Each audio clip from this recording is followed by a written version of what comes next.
Student, this is the last topic of alcohol, phenols and ether. Now the topic is preparation of ether. There is a two alkyl group and the center oxygen group is there. Now O single bond on this side and single bond on this side is called ether group. Now O connect with two alkyl group, it means this is alkoxy alkane. Oxygen को हमेशा less carbon के साथ consider करना होता है. अगर जब आप आईयूपैक नेम राइट करोगे तो ऑक्सीजन को हमेशा लेस कार्बन के साथ. You know very well IUPAC name of ether. Okay, तो the first preparation of ether by dehydration of alcohol. Dehydration means removal of water molecule. तो देखो यहाँ पे there is a two molecule of ethanol. यहाँ पर 2CH3CH2OH भी मैं right कर सकता था, बट ओनली फॉर अंडरस्टैंडिंग यहाँ पे देखो कैसे मैंने किया है. There is a 2 ethanol. देखो यहां से HOH निकला. Now the compound is CH3CH2O CH2CH3 in the presence of concentrated H2SO4. Now in this reaction the role of temperature is very important. देखो यहाँ पे 140 डिग्री सेंटीग्रेड पे ये बन रहा है एथॉक्सी इथेन. अगर एग्जाम में यहाँ पर 2 मॉलिक्यूल्स ना गिवन हो तो यहाँ पे टेम्परेचर को बहुत ज्यादा इंपॉर्टेंस देना है. अगर यहाँ पे लिखा हो एथेनॉल और यहाँ पे प्रोडक्ट बनाना हो और यहाँ पे एरो के ऊपर गिवन है concentrate H2SO4 eight 140 degree centigrade, तो ध्यान रखिएगा कि ये ईथर में कन्वर्ट होगा. Now suppose you have again ethanol is given. अब यहाँ पे देखो कॉन्सेंट्रेट H2SO4 की प्रेजेंस में same and temperature is 170 degree centigrade.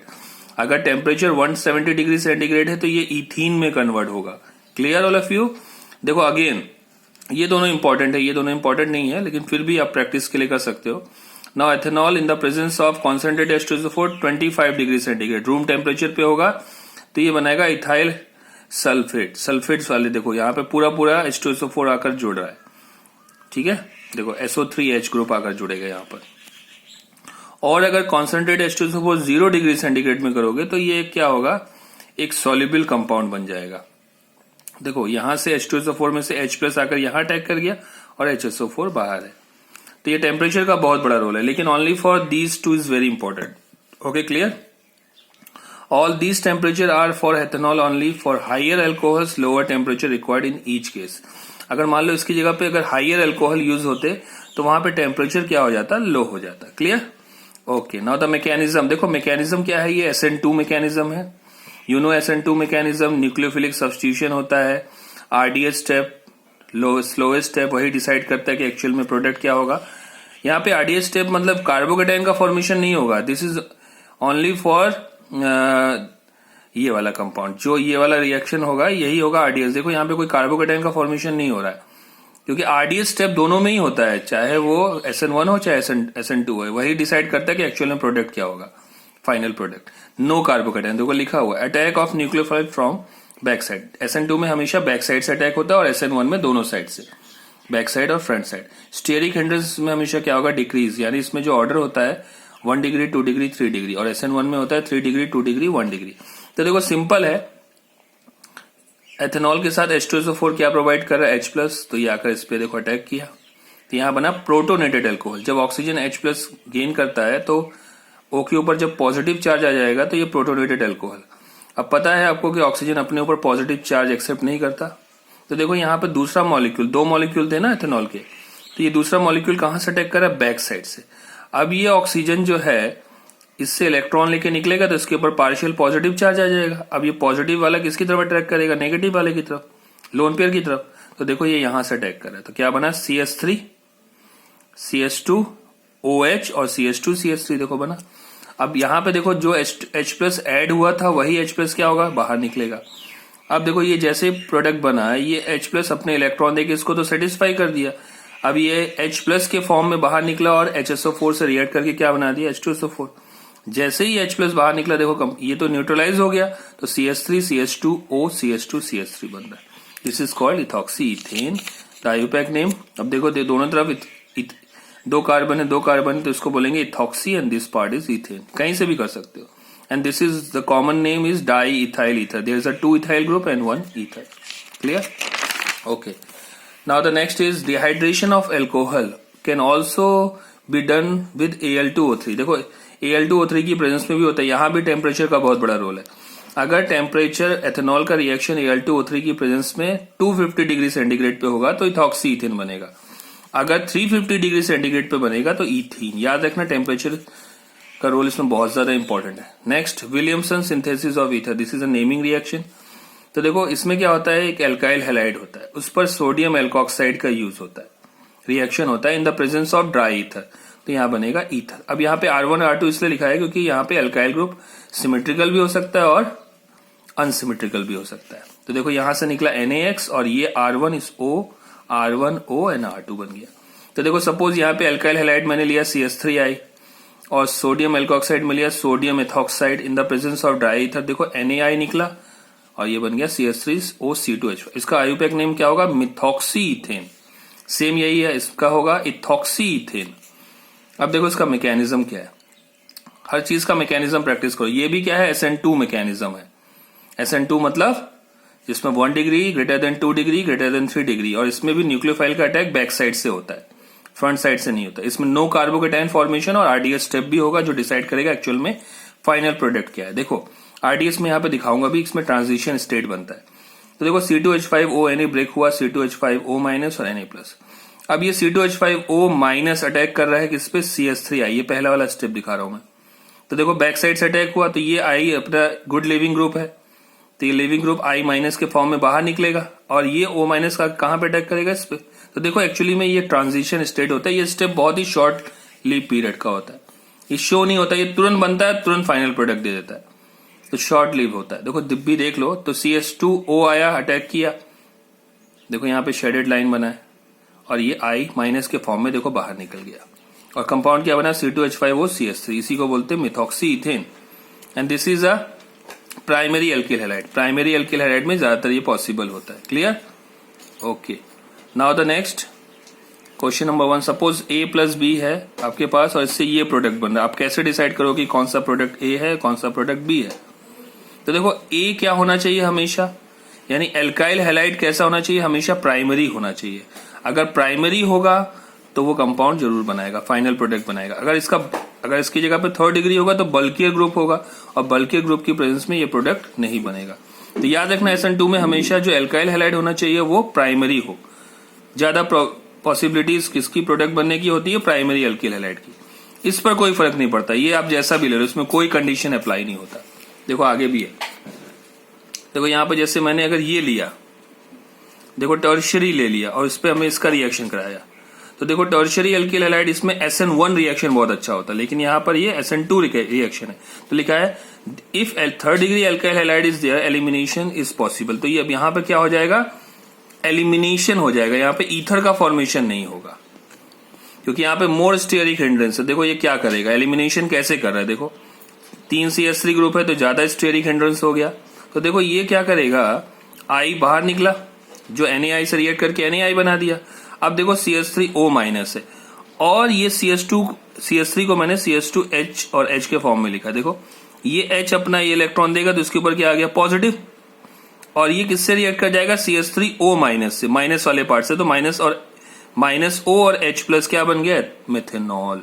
और देखो ये जब ये इसको देगा अपना बॉन्ड तो यहाँ पे डबल बॉन्ड, तो देखो वही प्रोडक्ट बन रहा है। यहाँ पे क्या हो रहा है, एलिमिनेशन। एलिमिनेशन में हमेशा एल्कीन का फॉर्मेशन होता है। तो याद रखना कि अगर प्राइमरी एल्किल हैलाइड है तो ईथर बनेगा, अगर टर्शियरी एल्किल हैलाइड है तो मोर स्टेरिक हिंड्रेंस होने के कारण इस रिएक्शन का एलिमिनेशन हो जाएगा। अब एराइल ईथर क्या होता है, देखो कैसे बनाओगे। फिनॉल लिया आपने, फिनॉल पे NaOH का रिएक्शन कराया, तो देखो यहां से O माइनस H प्लस और Na plus OH minus, Na plus OH minus, तो यहां से क्या निकला, OH और H, देखो OH और ये H निकला और ये Na आकर यहाँ पे अटैक कर गया, तो इसको बोलते हैं सोडियम फिनॉक्साइड। अब इस पे CH3I का रिएक्शन हो रहा है, देखो प्राइमरी लिया है मैंने तो SN2 बहुत अच्छा होगा। अब देखो ये I के फॉर्म में, I माइनस के फॉर्म में बाहर निकला और यहां से क्या है, देखो Na प्लस है तो ये NaI बना देगा और CH3 आकर यहां जुड़ जाएगा, तो इसको बोलेंगे मिथॉक्सी बेंजीन भी बोल सकते हैं। And the IUPAC name is also anisole. Anisole भी लिख सकते हो या मिथॉक्सी बेंजीन भी लिख सकते हो, सेम वही है। देखो इसमें भी C2H5 ये भी प्राइमरी है तो एग्जाम्पल मतलब एक रिएक्शन देगा।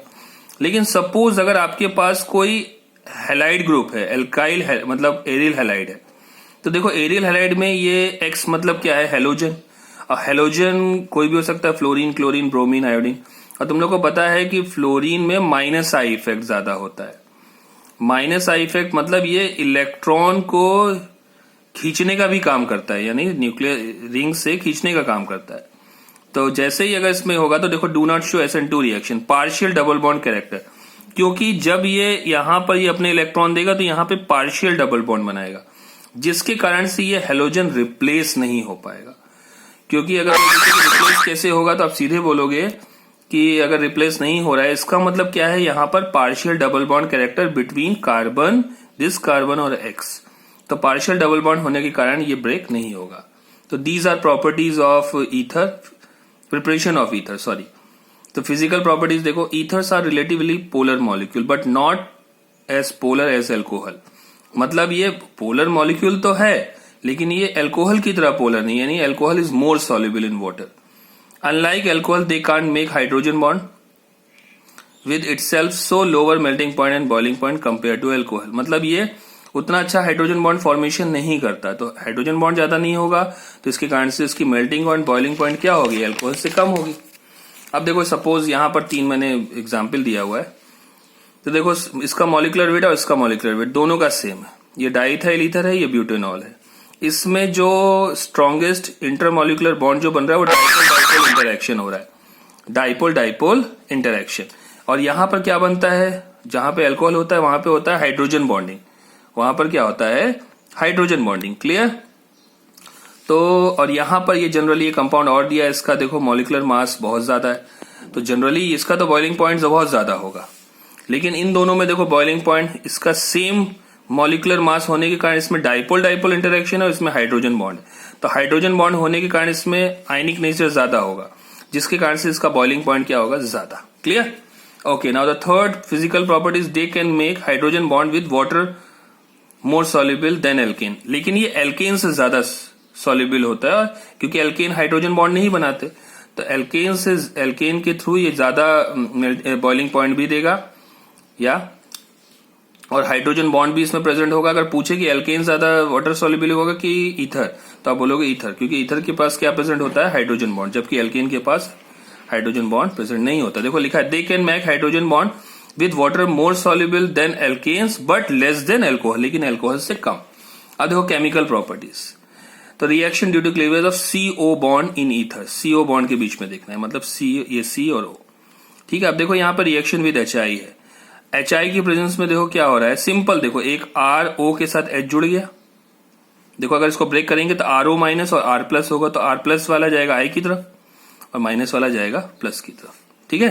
तो देखो जैसे मान लो कि अगर ये प्लस है और I माइनस है तो देखो RI बनेगा, या RO माइनस है तो ये H प्लस के साथ जाके रिएक्ट करके अल्कोहल बना देगा, सेम वही है, देख लो।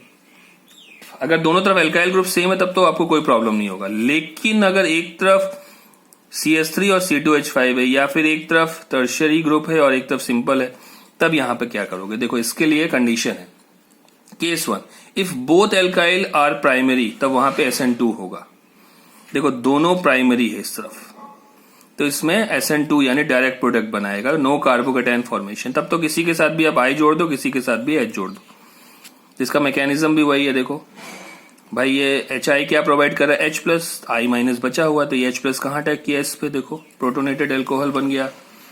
अब देखो ये I माइनस SN2 है तो बैक साइड से अटैक करेगा, जैसे ही बैक साइड से अटैक किया तो ये ऑक्सीजन अपने ऊपर पॉजिटिव चार्ज एक्सेप्ट नहीं करेगा, तो इस कार्बन से इलेक्ट्रॉन लेके देखो प्लस लेगा, तो यहाँ पे माइनस, तो प्लस माइनस क्या हो गया, न्यूट्रल, तो ये बन गया CH3 CH2OH और यहाँ बन गया CH3 CH2I, and this is RDS step, ये होता है इसका RDS स्टेप। अभी जो केमिकल काइनेटिक्स में पढ़ रहे होगा, पूछे कि इसका ऑर्डर ऑफ रिएक्शन क्या होगा, तो इसका ऑर्डर ऑफ रिएक्शन होगा 2, क्योंकि इसमें न्यूक्लियोफिलिक सब्स्टिट्यूशन हो रहा है और इसमें जो न्यूक्लियोफाइल है उसका भी बहुत बड़ा रोल है, लेकिन SN1 होगा तो वहां पर केमिकल काइनेटिक्स में उसका ऑर्डर होगा 1। देखो less steric hindrance I minus attack on that alkyl group which has less crowded, यहाँ पे लेस क्राउडेड है, सिंपल, अभी दोनों तरफ भी कर सकता था क्योंकि दोनों तरफ सेम एल्काइल ग्रुप है। अब सपोज देखो एक तरफ CH3 और एक तरफ CH2 CH3 यानी C2H5, तब कहां अटैक करेगा, तो सोचो कि अभी मैंने क्या बताया कि I माइनस कहां अटैक करेगा, जहां पर लेस एल्काइल ग्रुप हो, तो देखो सिंपली पहले ये H प्लस तो अटैक किया, अब हम ये सोचेंगे कि इसमें से C2H5I बनेगा कि CH3I बनेगा, तो देखो I माइनस का रोल क्या है, I माइनस उस जगह पे अटैक करेगा जहां पर लेस क्राउडिंग हो। तो देखो CH3 के पास लेस क्राउडिंग है जबकि C2H5 के पास ज्यादा क्राउडिंग है। तो सिंपल ये I किसकी तरफ अटैक करेगा जहां पर लेस क्राउडिंग है, तो CH3I बनेगा। Simple, clear. तो ये था कि जब दोनों तरफ एल्काइल ग्रुप हो तो वहां पे हमें क्या देखना, लेस एल्काइल ग्रुप। तो if any one of alkyl group is tertiary, अगर टर्शियरी दिख जाए और बेंजाइल ग्रुप दिख जाए रिंग के ऊपर CH2, तब वहां पे SN1 होगा। SN1 में सबसे ज्यादा प्रायोरिटी किसकी होती है, 3rd डिग्री की। तो देखो यहाँ पे 3rd डिग्री वाला ये है और ये 1 डिग्री वाला है।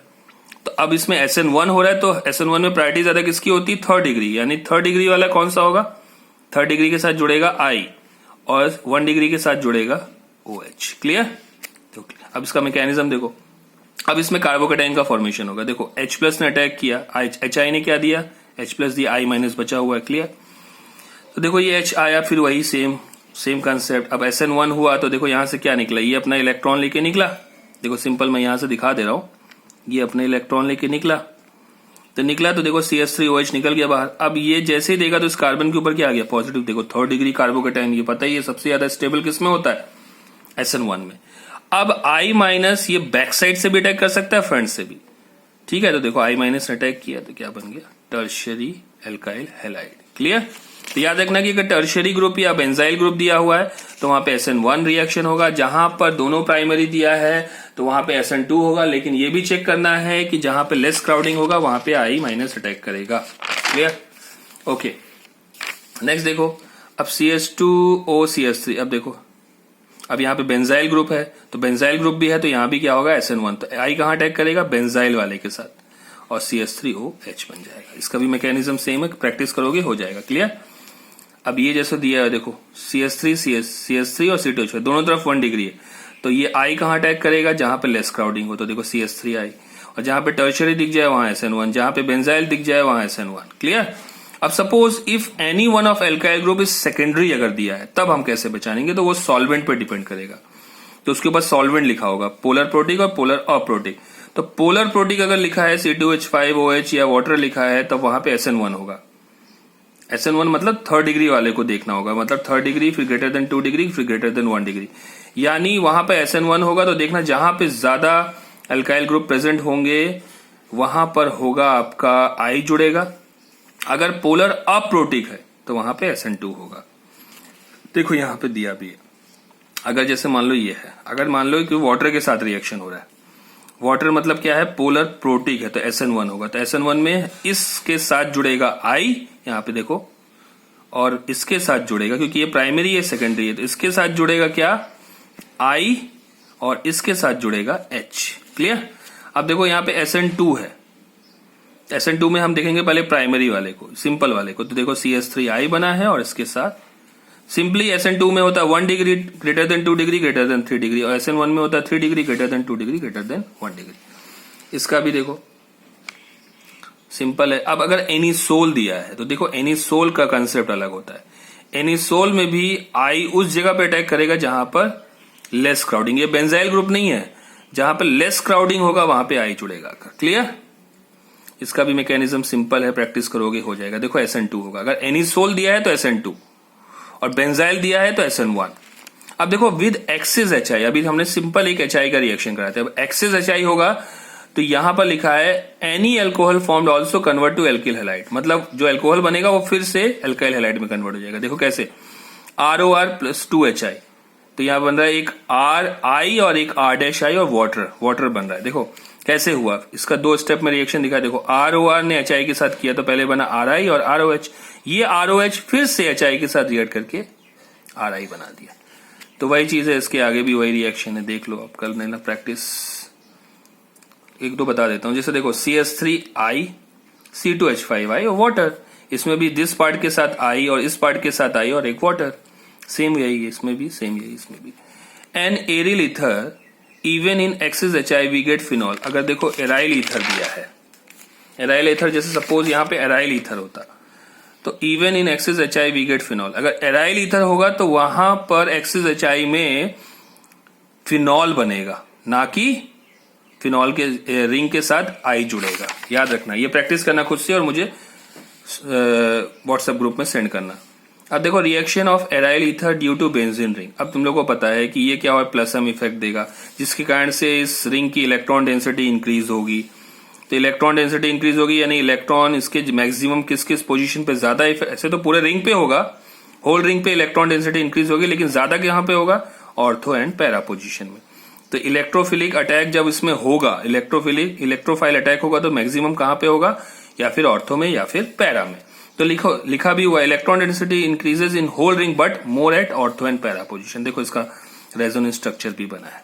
इसलिए ओआर भी क्या होता है, जैसे ओएच भी होता है ऑर्थो पैरा डायरेक्टिंग, ओआर भी क्या होगा, ऑर्थो पैरा डायरेक्टिंग। और ओआर भी क्या होता है, एक्टिवेटिंग ग्रुप, क्योंकि ये रिंग को क्या देता है, इलेक्ट्रॉन चारों तरफ से इलेक्ट्रॉन डेंसिटी इंक्रीज कर रहा है, जिसके कारण से इलेक्ट्रोफाइल का अटैक इजिली हो पाएगा। अब देखो ये लास्ट टॉपिक है इस चैप्टर का।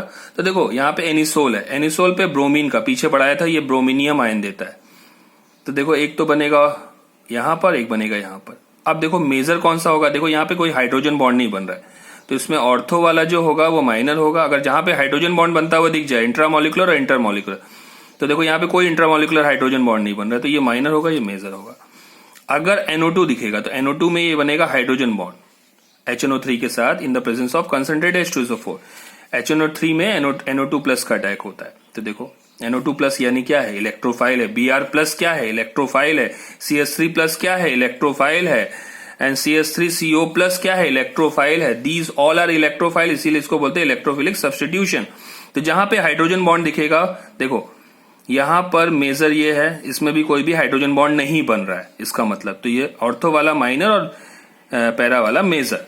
इसमें भी देखो पैरा वाला मेजर, ऑर्थो वाला माइनर, इसमें पैरा वाला मेजर, ऑर्थो वाला माइनस। मतलब इन चारों स्टेप में कोई भी इंट्रामोलिकुलर हाइड्रोजन बॉन्ड नहीं बन रहा है ऑर्थो पोजीशन में, जिसके कारण से ऑर्थो वाले सभी कंपाउंड्स क्या है, माइनर। सिंपल ये रिएक्शन देख लो, प्रैक्टिस करना इसको। अगर कोई भी प्रॉब्लम हो तो एक बार आप मुझसे पूछ सकते हो, आपके पास मेरा नंबर है एंड यू कैन कॉल मी, ठीक है।